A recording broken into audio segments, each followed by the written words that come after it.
kunzwisisa kunyangwe kune vasina ruzivo. Kuimba kwangu manheru ezuva ranhasi kuti pachapinda izwi, panga pari kupinda izwi rashe riri kuunza chiedza mukati meupenyu hwedu. Regai nditi pamusoro wevafundisi, pamusoro wevaparidzi vakuru vari kundisimbisa neniwo pamweya wangu, pamusoro wevanotitungamirira chechi muvhangeri, Mwari vakuitirei zvakanaka, pamusoro vatungamiriri wese wekereke yedu.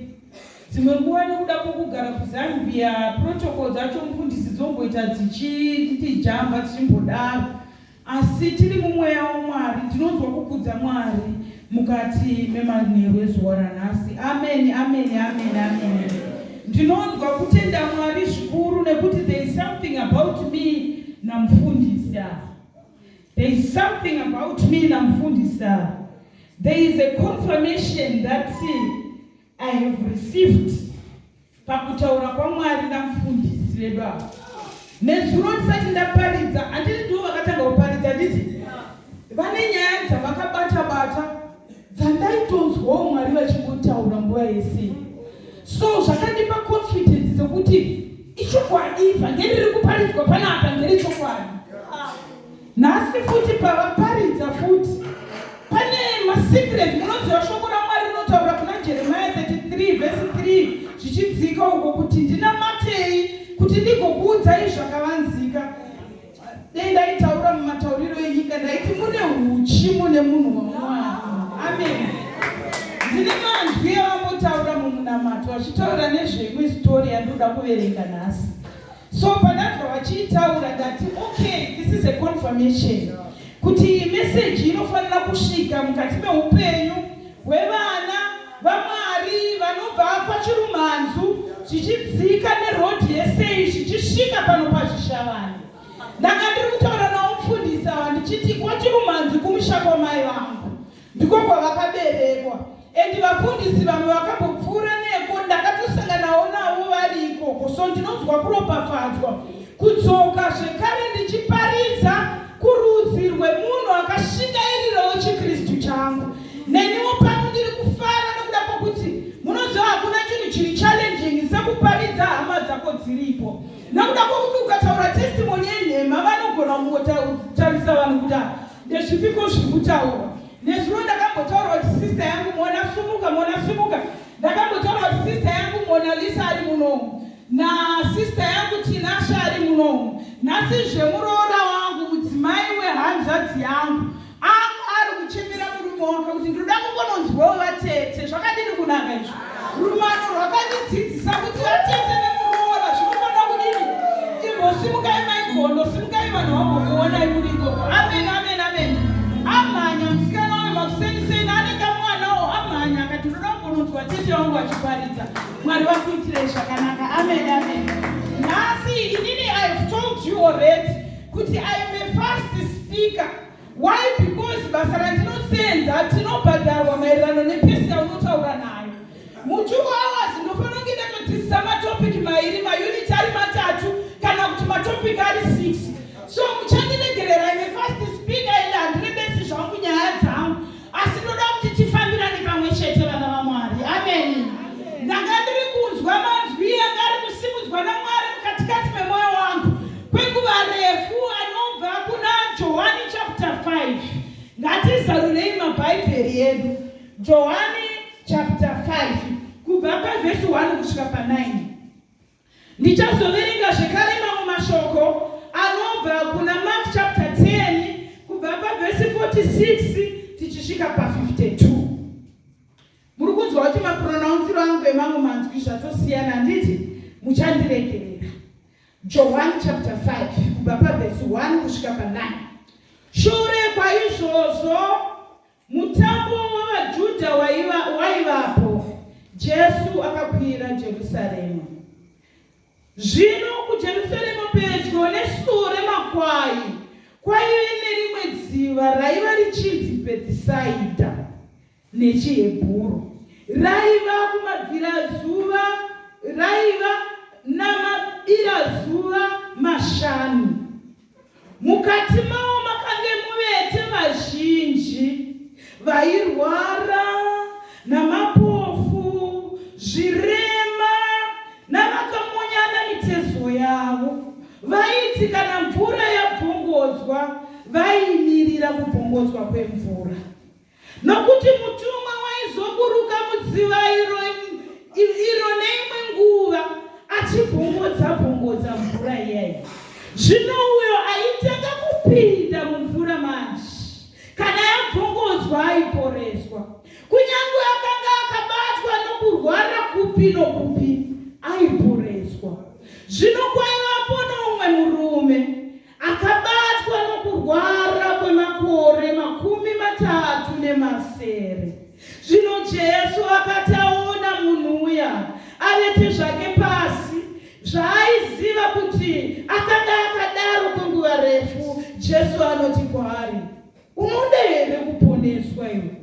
Murwere anopindura akati, Ishe, ndinoshaya munhu anondirwisira mudziva kana mvura ichinge yabvongodzwa, asi ndinoti kana ndoenda, mumwe anonditangira kupinda.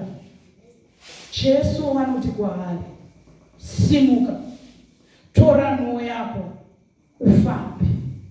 Pakarepo munhu uya akaporeswa, akatora nhoo dzake akafamba. Asi musi uyu waive musi weSabata. Handei kuna Maki, ngatimhanye kuna Maki chapter 10. Ngatimhanye kuna Mark chapter 10 kubva pavhesi 46 kusvika pa52. Vakasvika Jeriko. Zvino akati achibuda Jeriko navadzidzi vake vazhinji, Bhatimeo mwanakomana waTimeo, raive bofu riri rombe, wakanga agere panzira. Iye akati anzwa kuti ndiJesu weNazareta, akatanga kudaidzira, mwanakomana waDhavhidhi, mwanakomana waDhavhidhi, ndinzwirei ngoni. Vazhinji vakamudaira kuti anyarare, asi iye akatonyanya kudaidza kwazvo achiti, mwanakomana waDhavhidhi, mwanakomana waDhavhidhi, ndinzwirei ngoni. Ipapo Jesu akamira akati, mudanei? Vakadana bofu vachiti kwaari, sunga mwoyo usimuke, nokuti Jesu anokudana. Ipapo akarasira nguo yake uko, akasimuka akaenda kuna Jesu. Jesu akamupindura akati kwaari, iwe unoda here? Unoda kuti ndikuitirei? Bofu rakati, Rabhoni, ini ndinoda kuti ndione. Jesu akati kwaari, enda hako, nekuti kutenda kwako kwakuporesa. Pakarepo akatevera nzira yaJesu Kristu. Mwari vakomborere kuverenga kwezwi ravo, nekuti kutsvene. Amen, amen, amen, amen. Nyaya mbiri dzataverenga, ndinofarana kuti ivhangeri rechokwadi raparidzwa. Zvaitwa namufundisi Musharu namufundisi Musharu pamwe chete. Aiwa ndinoda kupa manotsi. Ndatopinda mumalessons chaimo mumaextra lesson. Ndaona kuti ivhangeri rinoda kurohwa kona tukoni. Haridimwe kona inosiwa, handiti? But padaverenga manzwi machapter mairi adaverenga nhoroondo idzi dzenyaya iyi, tinodziziva, takambodzidzwa tikadziparidzirwa. Neniwo tine imwe nguva yataimba kuyuthi tichiti ndinoda kuti ndione, bofu rakadaidzira kuti ndinoda kuti ndione. Zvinoreva kuti nyaya idzi dziri very familiar patiri isu sevana vaMwari. Asi nditenderei manheru ezuva ranhasi ndisimudze musoro wenyaya unoti, daidzira, daidzira kuti usangane neruponeso rwako. Amen, amen, amen, amen, amen. Zvaparidzwa kubva masikati mufundisi, zvaparidzwa kubva masikati evhangeri, zvinotoda munhu anoisa effort. Jesu mamiracles achiri kumaita muzuva ranhasi, asi tiri kutoda shasha netimu iri kutoisawo effort mbijana kuti zvinhu zvifambe zvakanaka, kuti zvinhu zvitiendekere wadikani mukati meupenyu hwedu, mukati megore rino. kutoda ka-effort.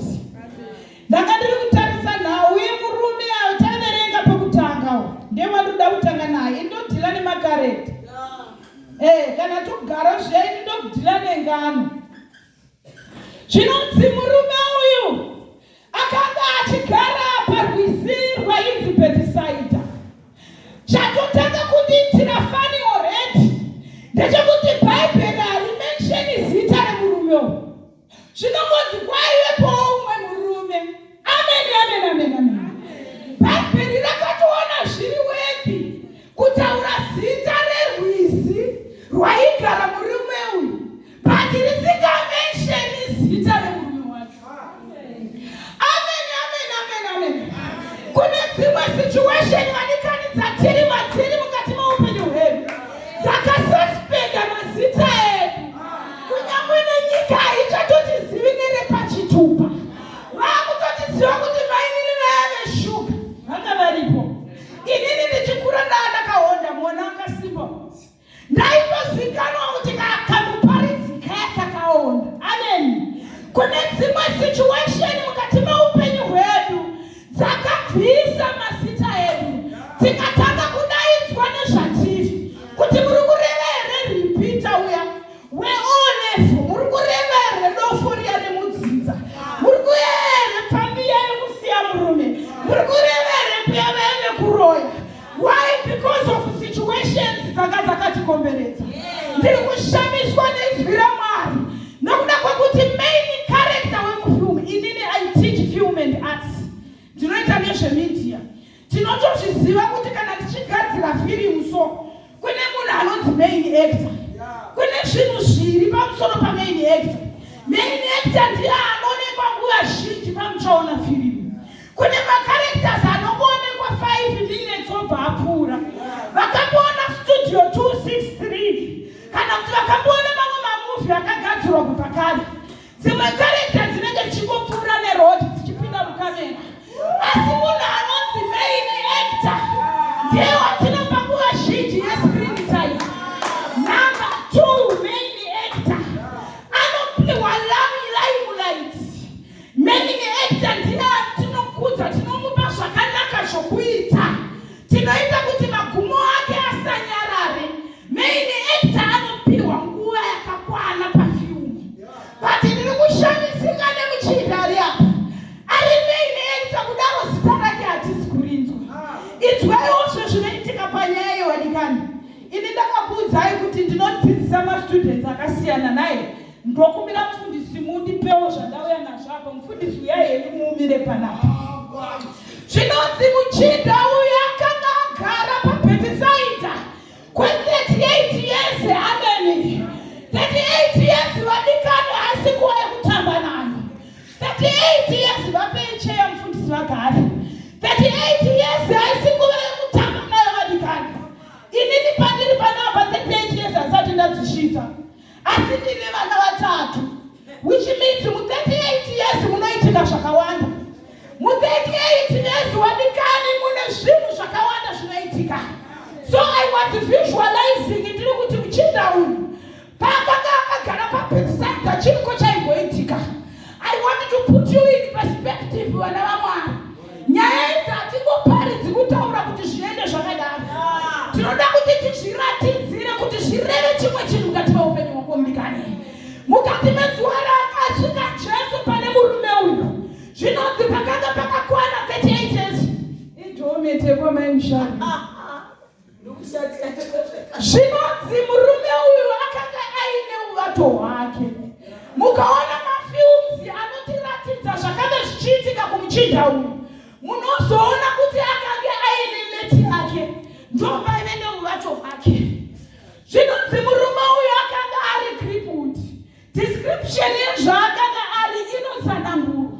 Kunyangwe zita rake riri silenced, but zvaakanga ari zvinotsanangurwa.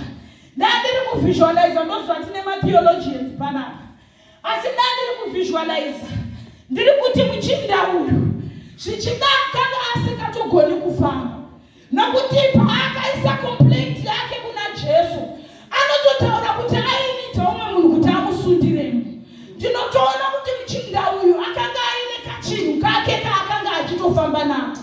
Kana zvichinanga kutogara akamborara, ndinoona muchinda uyu handisi kuti bhegi ranowana gogo muchandiregerera. Neshamwari bhegi rake raitogara riri ipapo muchinda. Aitogara neshamwari bhegi rake riri pasaiti. Kuti paanopemha akawana maorenji otoisa imomo. Musituation ye38 years. Ndipewo Zambia ramuchisungi. Kana tichiparidza muZambia tinosunga Zambia semadzimai. Nokuda kwokuti ndiwo mutemo netradition yavo. So ndo zvandichaita panguva ino. Madzimai eruwadzano muzanyi muchandiregerera. Asi muchinda uyu panguva ino after 38 years. Ndakati kuda kuedza kutarisa kuti kunyangwe nebhutsu handifungi kuti anga ainadzo. Handifungi kuti nebhutsu anga ainadzo. Akanga atobvisa. Nokuda kwokuti panguva ino 38 years wakarara pasi. Ndinodaira kuti nemabheji souls akanga atove nawo. Panguva ino muchinda uyu ndiri kuona kuti muchinda uyu kunyange zvaaitya hakuna aigona kumubikira. Kana kusina chaanga achitya usiku iwowo aitofa nenzara. Ndiri kuona muchinda akagara pauvato hwake hopelessly, asisazivi kuti ramangwana rangu richamira sei, asingazivi kuti achaitoiwana here mukati meupenyu hwake. 38 years ndinodaira kugara properly zvanga zvaakutonetsa. Nokuti chero munhu akarara muperere nyatwa anotoita maronda. 38 years muchinda akanga akarara. Asi ndinoshamiswa nemwanakomana wemunhu. Nokuti zvinonzi Jesu paakasvika pane murume uyu akamubvunza mubvunzo wekuti iwe unoda kuti ndikuitirei? Iwe unoda kuti ndikuitirei? Inzwaiwo zvinotaura mwana wemunhu. Anoti ndinoshaya anondisundira mudziva. Wabvunzwa nani izvozvo? Wabvunzwa nani izvozvo? Anoti haindini vanhu havadi kundisundira mudziva. Wabvunzwa nani izvozvo? Panosvika Jesu musituation yako akubvunza zvevanhu ndiani? Ndanga ndiri kuzvifunga mwoyo mako kuti there should have been something wrong nemuchinda uyu. Because ukaonawo vanhu vasiri kukubatsira, pane chimwe chinhu chaunoita chisina kutonaka. Unozviziva here kuti kune vanhu vari disadvantaged asi vachidori neutsinye. Kune vanhu vatori underprivileged asi vane rhafu. Vanotowana simba rekutuka vamwe asi ivo vachida rubatsiro rwevanhu. Ndanga ndiri kuona kuti personality yekamuchinda ake yanga yakagumira sei, kuti vanhu vese pavanouya vachisundira vamwe iye anongosiyiwa akadaro. Number 2, ndandiri kutarisa kuti panga pasiri kubatsirwa murume uyu nevanhu. Ndakakuudzai nezuro kuti vanhu vakangozvarwa vakadaro. Paunofunga kuti situation yako inoda vanhu, haitombode vanhu. Panodiwa muchinda werugare. Pauri kubvunzwa naJesu sangano rino kuti unoda kuti ndikuitirei? Iwe uri busy kuti handina connection kumimosa. Unoda kuti ndikuitirei? Handina fesi yakanaka vakomana vandine. Wabvunzwa nani? Wabvunzwa nani? Pauri kubvunzwa naJesu vanababa vakagara kumashure uko. Unoda kuti ndikuitirei? Baba vangu vakagomba. Manje ndikodiba baba rave nemudzimu. Wabvunzwa nani? Jesu ari kubvunza kune muchinda uyu kuti unoda kuti ndikuitirei mukati mesangano rino? Unoda kuti ndikuitirei? Mukangano wa 38 years wakagara waakutotaka kutaura dzimwe nyaya. Ndanga ndiri kushamisika nemuchinda uyu. Ndiri kuti seuchijaira nhamo zvakadaro, seuchijaira marwadzo zvakadaro, saka anoparadzarurwa kuti iwewe nenini tipone. Waakutombotaura kuti handiva natete vanondivenga, handiva muine vatsva vandine. Wabvunzwa nani iwe? Jesu ari kudaidzira kuti unoda kuti ndikuitirei? Zvinonzi muchinda akatokangamwa situation naye. Iye ari kurwadziwa zvese izvi zviri kubaya baya. Iye ari kuti hanzi vanhu havasi kundisundira mumvura. Mukati menguva iyoyo Jesu akatonota munhu wandiri kutaura nezvakeka. Level randauya naro panapa anogona kusarinzwisisa. Asi Jesu anomutaurira kuti izvi zvezera rako izvi zvambotaurwa namufundisi izvi hazvina basa nekubvongodza mvura. Iwe mvura iri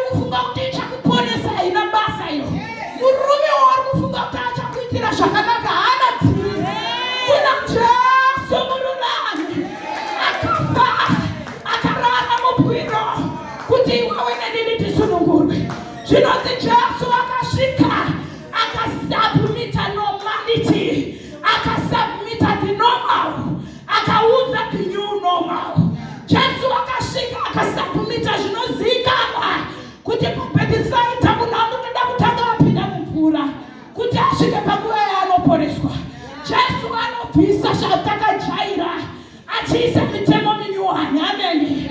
Vakatojaira kuti musikana anofanira kumbodanana nemunhu 2 years kuti arohwe. Asi kana Jesu auya haambongodzimvura, anoisa chishamiso paupenyu hwako.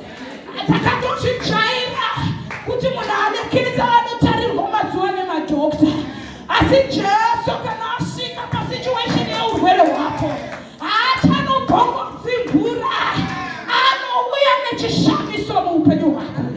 Mwanakomana wemunhu akarohwerwa, mwanakomana wemunhu panguva ino zviri zizi akarara mubwiro. Zvinotoda kuti udaidzire, zvinoda kuti udaidzire kuti usakane neruponeso rwako. Amen, amen, amen. Zvinonzi Jesu akamuudza kuti iwe tora vato hwako usimuke. Asi nokuda kwekuti yangu ari muchijairire, ndandiri kungofunga umufundisa, handisi kuti ndo zvakaitika. Ndofunga dzakatombogara dzakaleza 2 minutes zobva dzangoti baba wangu ndinodisa kuwawa. Ndiri kuti mufundisi vari kuita kunge Jesu. Ndinodinwa mweya wenyu kuti anotanga kutesta maweakness ake uchigara nini. Baba munoziwa, munoziwa munoza, munoziwa munozi. Anokuedza kusimuka zvichida tiropa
chakati chigunduru chaJehovha akanga achigara munzira had no fixed body.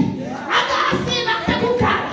Ndinotenda kuti nemagero anga asingatombomuda. Bati niyo pakasvika Jesu. Ndakatiri kuverenga bhaibheri rangu over 10 times kuti ndinzwisise. Zvinonzi Jesu aitombofamba dzimwe nguva, asi Bhatimiyo anga asingakwanisi kusvika paari. Anobvunzwa vanhu vachidedzera kuti mwanakomana wemunhu, mwanakomana wemunhu. Bhatimiyo anoti right, the set time has come.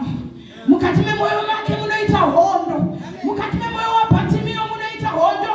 Nakuda kwokuti kutenda kwaitidedzera, asi kutya kwaiti zvinonyadzisa. Kutenda kwaitidedzera asi kutya kusekwa nevanhu kwaitinyarara. Mukati mesangano rino kutenda kuri kutidaidzira dambudziko iri, bati kutya kusekwa nemabhepi kuri kutinyarara. Pulpiti iri kuvhurwa nguva nenguva, uyai munamatirwe, asi kutya kusekwa nana maikuru kuri kutitaurira kutinyarara. Tinozika bhaibheri mumwoyo maBhatimiyo makaita hondo, makaita hondo yekuti ndiri munhu wozvake, ndiri robeni, hatina anotenda ini, hatina angandiroore ini, hakuna angandipe mari ini. Zvinonzi vakaita hondo mumwoyo waBhatimiyo. But inzwai vana vekutenda, faith always wins. Inzwai vana vakafirwa naJesu, kutenda kune kukunda. Ndakana tiri kuti daidzira kuti usangane neruponeso, daidzira pavana vako kuti usangane neruponeso. Situation yako haichadi uvato, situation yako yakuda kudaidzira kuna Jehova. Upima upenyu usingapeni. Situation yako yakuda kudaidzira usingamutarisi kuti chinhu nachinoti chii. Situation yako iwe nakamira panapa yakuda kuti tidaidzire kuna Jehova. Inzwai vana vaMwari, bhaibheri ratsanangura kuti Bhatimiyo made a decision to say Easter inoyi haisi kuzopfuura, zvangu zvinofanira kushanduka. Situation yangu inoyi haichisina basa nevanhu, nokuti zvinonzi Bhatimiyo akanzwa vanhu vachimanya. Paakanga kuti aswedere padhuze naJesu, vakamuudza kuti ipapo unonhuhwa. Paakada kuti asangane naJesu, vakati vafundisi vanoda vanhu vane mari, iwe hauna mari, saka ibva pauri apo. Pano pari kudiwa vane influence, pano pari kudiwa vanopinda madminibhoti. But Bhatimiyo anosvika panguva yekuti aiwa, Easter inoyi ndinoda kusangana neruponeso rwako. Situation yangu panapa ndikatanda zveprotocol, ruponeso rwangu rwunopfuura. Pane vanotombotaura kuti vanopfuura makomborero. Dzimwe nguva tinenge takavarairwa, dzimwe nguva tinenge tichitya vanhu, makomborero edu achipfuura. Panguva yamanheru wanhasi, inzwa uzwe mudikani, zvinonzi bofu rakadaidzira, vanhu vakatinyarara. Zvinonzi bofu rakadaidzira, vanhu vakatinyarara. There are silencers in your life. Tisingade kuti usangane neruponeso rwaMwari. Pane zvimwe zvinhu amwe mastandards chaiwo ekuzviisira ari kukunyararidza kuti usasangane neJesu paari kumuka mupwiro. Mukati mezuva ranhasi kune zvatakatoita tega mufundisi. I need you to be praying for me. Andikuparidzana. Kune masituations ari mukati meupenyu hwedu, amwe atakatozviparira tega. Pandinoda kuti tuye chinamata, handisi kuda vari mublame game. Ndiri kuda ari kuzvimirira kuti izvi ndini ndakatozvikonzera izvi. Murume wangu kuti andisiye, hana teta handina kuva kuti chokwadi, asi dambudziko chairo ndini. Vana vangu ndisikadzwaya vanawo ndini ndega ndakatadza kurayira. Vana vangu kusaromba ndakaromba ndega kuTanzania uko. Ndiri kuda ane situation yangu kuziva kuti chirwere ichi ndakachiwana ndega ichi. Ndinoda kuti zvakadaro mudikani, mwanakomana wemunhu akaroverwa kuti auye adzikidure iwewe nenini. Mwanakomana wemunhu akaroverwa kuti situation yako ishanduke mukati mezuva ranhasi.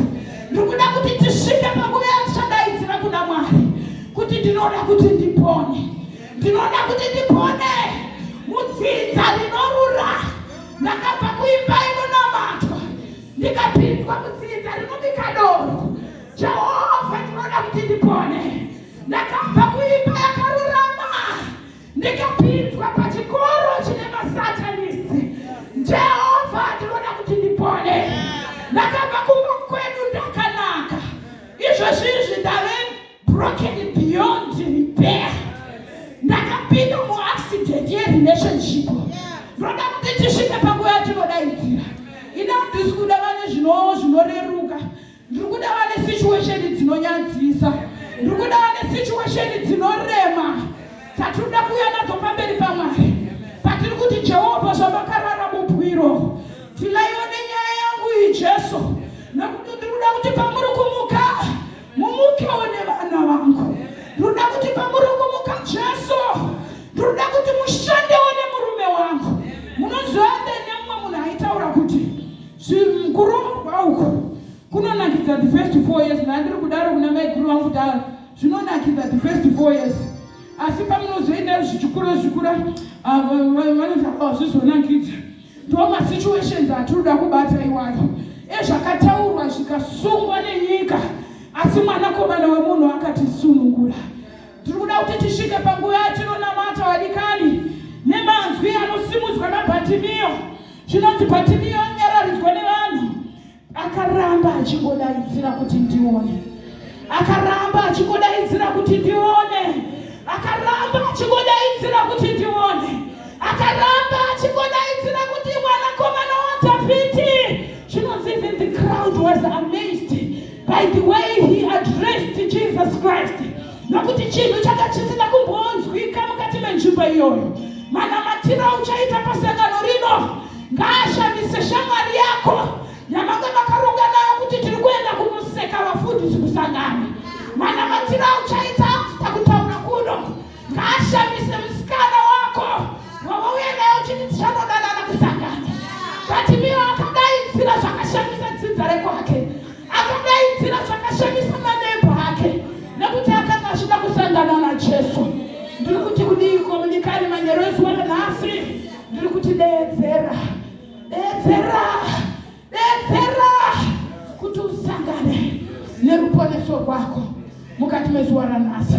Zvinoti izi wadikani kuti tirare usiku hwese takamuka. Ndaisanangurira shamwari dzangu idzi. Ndakatanga kuparidza ndiri mudiki stereki. Ndine 12 years. Maridzo yangu yokutanga kuBulawayo Midlands. Ndakakokwa pasangano revabhuya. Rakanga riri sangano hombe. Mai vangu vakati ndakuda kuparidza. Vakabuda muchechi. Ndobva vanomira panze. Ndobva ndaparidza. Mufundisi Masukuma akati mai gondodzokai muchechi munzwe mwana wenyu achiparidza. Chakavabudisa panze ndichokuti vakabatwa nekutya. Nekundiziva kwavo ndiri mwana akanyararisa. Vakati anotaurei pamberi paMwari. Ndanga ndiri kutaura neshamwari dzangu idzi ndichiti last year Easter ndaiparidza kuKariba ndakazvitakura. Ndichibva ipapo nchinda kunosununguka kamwana kangu ndokakwirazve bhazi kubva kuLusaka kuuya kuti kazokuparidzirai pamwe chete neni. Ngatisatambisa ivhangeri raJehovha. Panodaidzira mugomo izwi richidaidzira. Panodaidzira izwi mugomo. Ngatisangane naJehovha at our point of need. Ndichakumbira kuti mufundisi vatiimbire. Ndoda kuti vatiimbire zvakanyanya kukudzama. Zvokuti umwe naumwe pauri ipapo unoziva situation yako zvairi zvauri mauri. Iwe ndiwe unozviziva. Sipasima zvakadai zoimba kuti ndiwe unozviziva zviri mumwoyo mako. Uya uponeswe. Ndoda kuti manheru ezuva ranhasi sangana naJesu ari mubwiro. Umudaidzire kuti Jesu pamuri kumuka. Mukaione moyo wako. Wainamata iwe zvaizikanwa nevanhu. Asi moyo wako watindivara nezvinyangadzo. Wainamata iwe zvaizikanwa nedunho. Asi moyo wako watindivara nekuda kwokutaurwa nevanhu. Waitungamira masangano iwewe zvaifadza. Asi nekuda kwemasituation emumarriage mako watindivara wangoti mho. Hauchina conscience. Charo kufamba nemurume womunhu hakuchakutyise. Ndoda kuti uya uponeswe. Bofu rakadaidzira. Ndinoda kuti ndipone. Bofu rakadaidzira. Ndinoda kuti ndipone pamanheru anhasi. Ndoda kuti mumwe neumwe ubate uvato hwako mumaoko. 38 years is not a joke. Your situation has stayed there for a long time. Your finances has stayed there for a long time. Munozwa kuti kune vamwe varume vanobata mari so. Pandandiri kuuya kuno ndaitsanangurwa nehanzvadzi yangu. Ari kuti kwamuri kuenda uko kunoitwa zvemainingi ndakamboshandako. Kune vamwe varume so vanobata mari asi havagoni kuisenzesa. Vakasungwa nemwoyo wokuti bata zvako asi hauna chaunoshandisa. Kune vamwe madzimai vari smart munomu vekuti ukasvika kumba kwavo so chero mutoileti unodyiramo. Kune madzimai akatendeka kuvarume vavo apa asi panguva ino uri kungoshungurudzwa, uri kungoshayiswa rugare pasina mhosva. Kune mabhebhe akanaka kuUnited Methodist but vari kungotenderera asi kunzwisisika. Zvinonzi Jobho pakasvika nguva yake yekuedzwa, zvinonzi Satana kaingotenderera kaingotenderera. Ndozviri kuitika mukati muupenyu hwedu. The devil is just roaming around, elaborating around our lives. But ndiri kuti mukati mezuva ranhasi daidzira kuti ruponeso rwako rusangane newe. Ndiri kuda vane mweya wekuti inini zvangu hazvisi kuda silent prayer. Inini zvangu hazvisi kuda nhaurirano, zvangu hazvisi kuda counseling. Ndoda kuti tiuye pamberi panapa. Handisi kuda kutomboti mufundisi kana vafundisi vakunamatirei tanamatirwa. One thing about Bartimaeus ndechekuti akaisa effort. Chakauraya muchinda wepabhatisaidha akanga ari munhu ajaira situation nekaunungo kakabva kamubata nekausimbe kekupusha blessing yake. Imi 38 years chero ukafamba one step hausvike here parwizi. 38 years chero ukafamba one step a day hausvike here murwizi kuti uwire kana wabvongodzwa.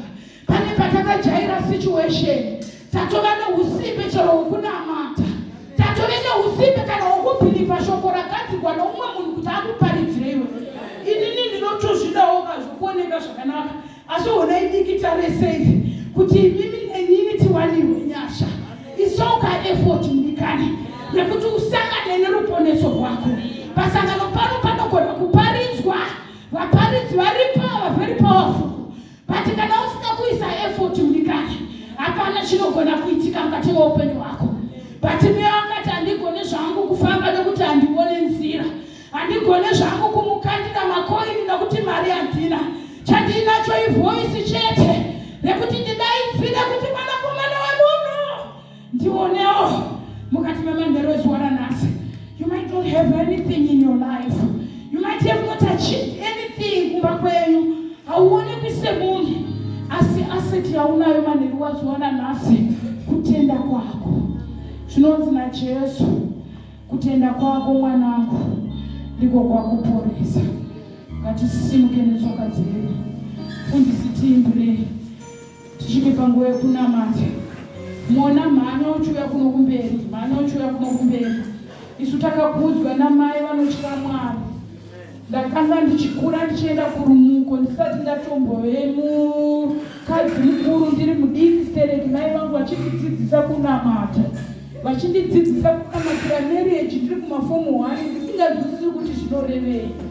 Asi chero muchindionawo ndinoonekawo zviri nani handiti nekuda kwekunamata. Ndoda kuti mona uye umire apa tisvike panguva yatichanamata.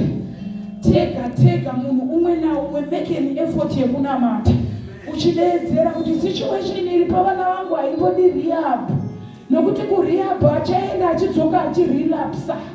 Situation iri pamwana wangu inini ka haitombodi vanodzidzisa utsanana uchakawa, haudi kana vanodzidzisa utsanana nokuti chero akadzokera kumurume chaakarogwa noumwe achadzimazve. Situation yandinayo yeBP haitombodi metformin kana nefitepini nokuti chero ndikaimwa ndichachinjwa futi ndichipiwa mamwe mapiritsi. Situation yangu inondikudaidzira kuti ndipone. Fundisi tiimbirei mona uzotinamatsira ndione vazhinji vakaritinya.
unofunga kuti kuda ugoni situation yake, asina chikonzero chekuti munogona.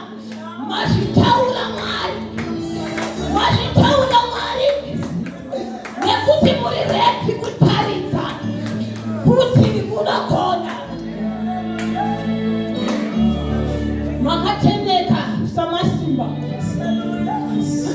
tiri kunamata mukati menguva ino Mwari, nemadekani ano samasimba ose.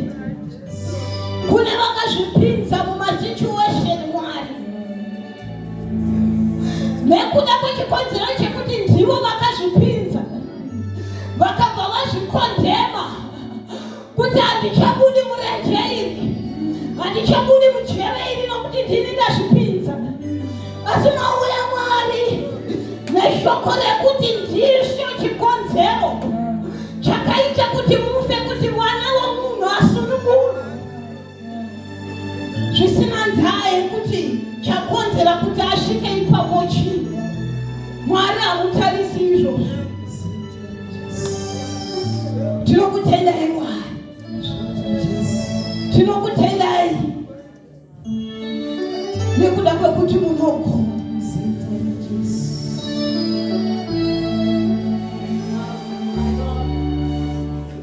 Tiri pano Mwari sevana venyu, tasarenda Mwari kuwi wenyu Mwari, tasarenda Mwari,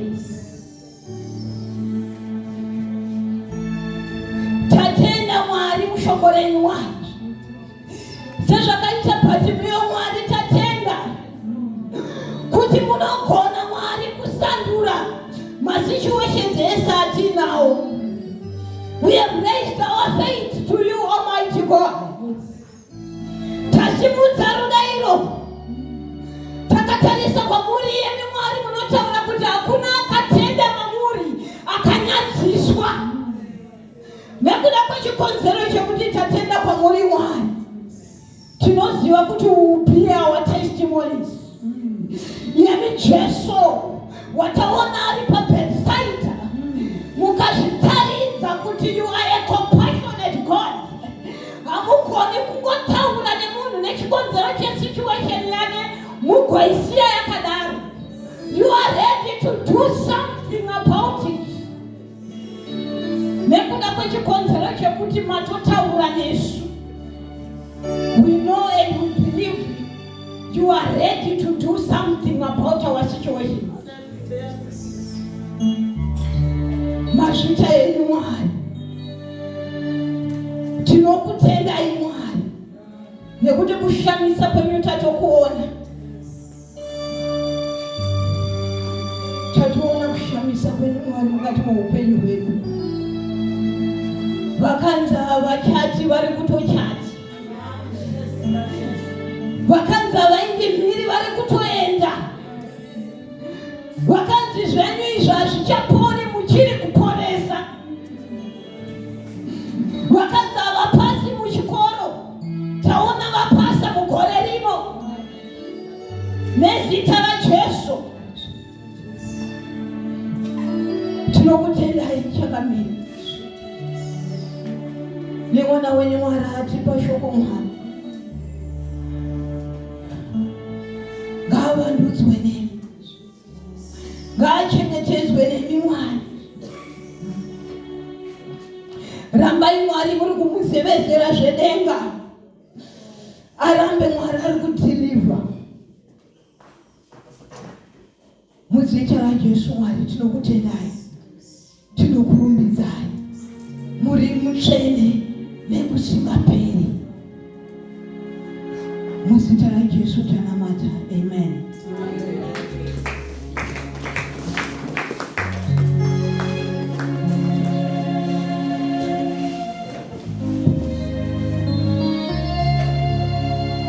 Muchinda uyu mufundisi musati magara pasi. Muchinda uyu akanga agara 38 years ari pauwato hwake. Dzimwe nguva uwato hwako ipovati, dzimwe nguva uwato hwako kushaya mari, dzimwe nguva uwato hwako kurwara chaiko, nguva vato wako kusatendeka mawakaroorwa, imwe nguva vato wako ibitanesi chaiyo, une bundu riri pamwoyo wako risinganyunguduke. Inzwa mudikani, Jesu atitakurawo vato wako uponeswe. Toda kuti mufundisi, mutimbi akarwiyo, handichikura ndaifanira ichiiti zvekuti akuti mundimbire mugiya renyu rimwe riyari. Pane kanziyo kataiimba, handina kumboita hangu mujibu, asi kainzi ichava nhoroondo kana nababa kubuda muhuruva, ichava nhoroondo, ichava nhoroondo we. Toda kuti vakomana muye padhuze, unenge muchiti ukangoma namama vangu vaya vari kundiitira zvakauyai padhuze. Toda kuti tikatsike kako tichiisa nestepu yacho, uvato hwedu yanhoroondo, upofu hwedu yava nhoroondo, kurwadziwa kwedu yava nhoroondo. Muzita raBaba, reMwanakomana, nereMweya Mutsvene.